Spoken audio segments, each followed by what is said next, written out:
Hi everyone, welcome to our channel. நாம ஒரு wireless AirPod வாங்கணும் அப்படின்னு ஆசைப்பட்டா பிராண்டட்ல தான் நம்ம பார்ப்போம். அந்த பிராண்டடை தவிர இருக்கக்கூடிய நல்ல கம்பெனிகள் நம்ம கண்ணுக்கு என்னைக்குமே தெரியுது கிடையாது. நோக்கி இருக்கக்கூடிய அந்த பார்வைகள் தப்பு கிடையாது. ஆனா அந்த பிராண்டடையும் தாண்டி அதோட குவாலிட்டியும் நல்ல ஒரு தரமான ஒரு குவாலிட்டியை தரக்கூடிய நிறைய ஏர்பேட்ஸ் மார்க்கெட்ல இருக்குதுங்கிறது நம்ம மறந்துடுறோம். ஸோ நம்ம சர்ச் பண்ணும்போது பிராண்டடை தவிர்த்து இருக்கக்கூடிய முக்கியமான கம்பெனிகள் இருந்தும் நம்ம இந்த முக்கியமான ஒரு குவாலிட்டியா இருக்கக்கூடிய ஏர்பேடை வாங்கலாம். ஸோ அப்படிப்பட்ட ஒரு ஏர்பேடை பற்றி தான் நம்ம இந்த பதிவில் பார்க்க போகிறோம். நம்ம சேனல் புதுசாக வந்திருந்தீங்கன்னா கண்டிப்பாக சப்ஸ்கிரைப் பண்ணிக்கோங்க. இந்த வீடியோ உங்களுக்கு கண்டிப்பாக பிடிச்ச லைக் பண்ணிக்கோங்க, ஃப்ரெண்ட்ஸுக்கு ஷேர் பண்ணிக்கோங்க. வாங்க வீடியோக்குள்ளே போகலாம்.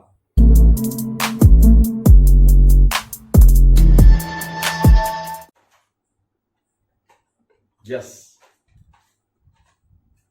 PTRON அப்படிங்கிற ஒரு ட்ரூ வயர்லெஸ் ஏர்பேடை பற்றிய ஒரு அன்பாக்சிங்கும் ஒரு ரிவ்யூவும் தான் நம்ம இன்னைக்கு பார்க்க போகிறோம்.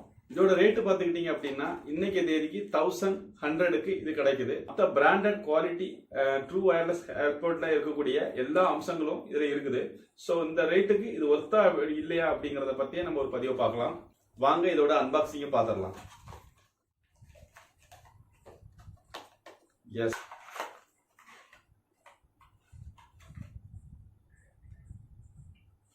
இதுதான் அவங்க வச்சிருக்கக்கூடிய ட்ரூ வயர்லெஸ் ஏர்பேட் PTRON அப்படிங்கிற கம்பெனியில இருந்து. லெஃப்ட் சைடும் ரைட் சைடு மாற்றுறதுக்கு 2 ஏர்பேட் வச்சிருக்கிறாங்க. அதை சார்ஜ் பண்றதுக்காக ஒரு சின்ன பாக்ஸ் மாதிரி அமைப்பு வச்சிருக்கிறாங்க. கையில இருந்து ஸ்லிப் ஆகாம இருக்கிறதுக்காக ஒரு ஸ்லிப்பரி கொடுத்துருக்காங்க.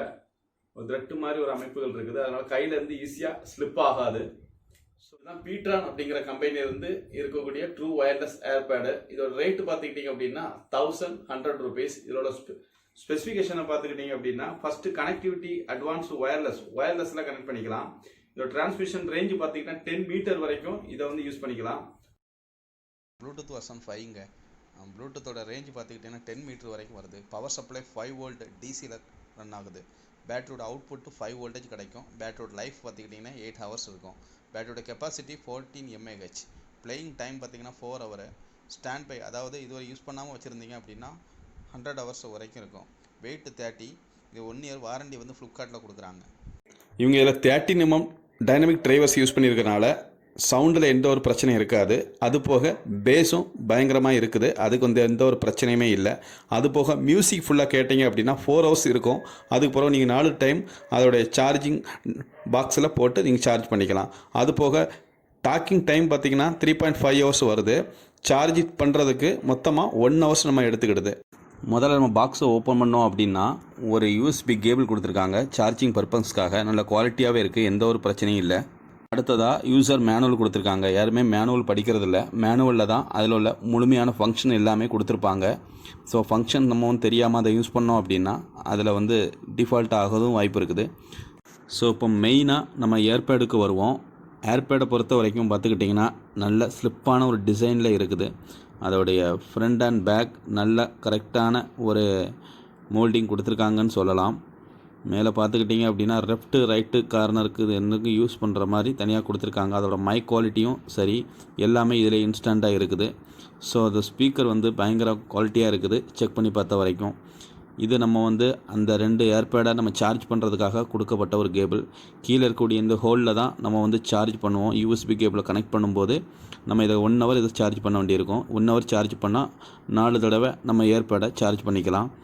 இது போக பார்த்துக்கிட்டிங்க அப்படின்னா இது சார்ஜ் எப்படி பண்ணணும்னு பார்த்துக்கிட்டிங்கன்னா கீழே வந்து கரெக்டாக ஒரு மேக்னெட்டிக் ஃபீல்டு கொடுத்துருக்கறனால நம்ம உள்ளே மாட்டி லாக் பண்ணணும் உடனே ஆட்டோமேட்டிக்காக அதில் உள்ள சுவிட்ச் எரிய ஆரம்பிக்குது. லைட் இண்டிகேஷன் மூலமாக எவ்வளோ சார்ஜ் இருக்குங்கிறத பாக்ஸ்லேயே நம்ம பார்த்துக்கலாம்.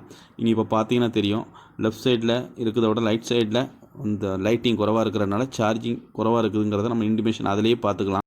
ஏர்பேடுக்கு மேலே சிங்கிள் டச் பண்ணோம் அப்படின்னா ஃபோனுடைய மியூசிக் அப்படியே பாஸ் ஆகும். டபுள் டச் பண்ணோம்னா லாஸ்ட்டாக யாருக்கு கால் பண்ணோமோ அது ஆட்டோமேட்டிக்காக காலிங் போகும்.